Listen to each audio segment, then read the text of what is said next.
Another unique teaching technique, which I often employ while teaching basics, is the rearrangement concept. Since many are only interested in obtaining sufficient knowledge of how to cope with average encounters, the rearrangement concept works well. The concept teaches you how 4 basic moves through the rearrangement process can produce 24 possible combinations without using the same combination twice. Knowledge of the rearrangement concept is important because there are no two situations exactly alike in a confrontation. Therefore, to have a set sequence of moves in mind when countering your opponent is unrealistic.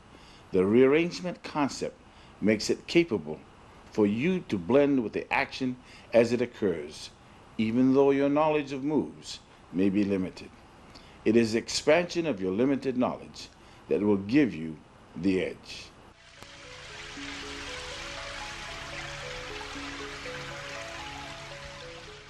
There are 2 rearrangement concepts, the numerical and the alphabetical.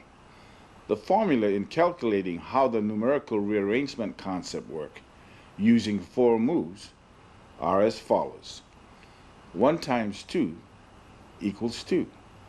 2 times 3 equals 6. And 6 times 4 equals 24. If you wanted to determine the number of combinations that 5 moves would produce, then multiply 5 times 24, which will give you an answer of 120. 6 times 120 is equal to 720, etc. Please view the tape to see how this concept is applied.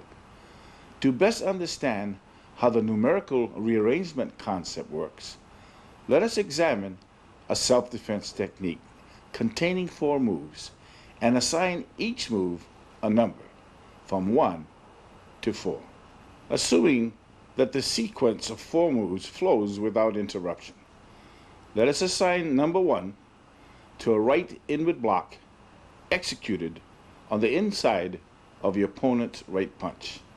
Number 2 to a right chop executed to the right side of your opponent's neck. Number 3 to a right inward horizontal elbow strike to the left side of your opponent's jaw. And number 4 to a right back downward hammer fist strike to your opponent's groin. This sequential flow of movements can be extremely effective if your opponent responds to your action and makes no effort to intentionally or unintentionally obstruct your flow of 4 sequential movements. Let us assume that an opponent does make an effort to defend himself by placing his left hand in a guarding position. If this occurs, let us now see how we can still use the same 4 moves by exercising a simple sequential change employing the numerical rearrangement concept to make it work. Although the sequence of movements will be altered, an uninterrupted flow can still be obtained despite of your opponent's attempt to protect himself. The first move is the same with one exception. Your opponent's left hand is in a guarding position. From move number 1, you can shift into move number 4, then move number 3, and conclude with move number 2. Needless to say, other combinations could be used effectively. The alphabetical rearrangement concept follows the same format used in the formation of words. Letters picked from our alphabetical system, when properly arranged, can create words that are familiar to us. Like the numerical rearrangement concept, limited knowledge of the complete alphabetical system can still prove effective if the rearrangement concept is thoroughly understood.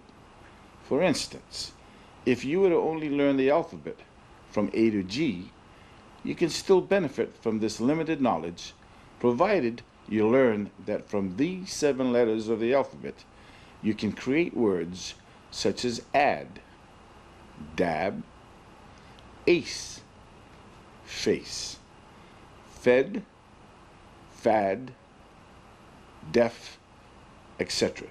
When each of these 7 letters are used more than once, words such as deed, dad, feed, etc. can then be created. As you can observe, you can create a surprisingly large number of words, even though your knowledge of the alphabets may be limited.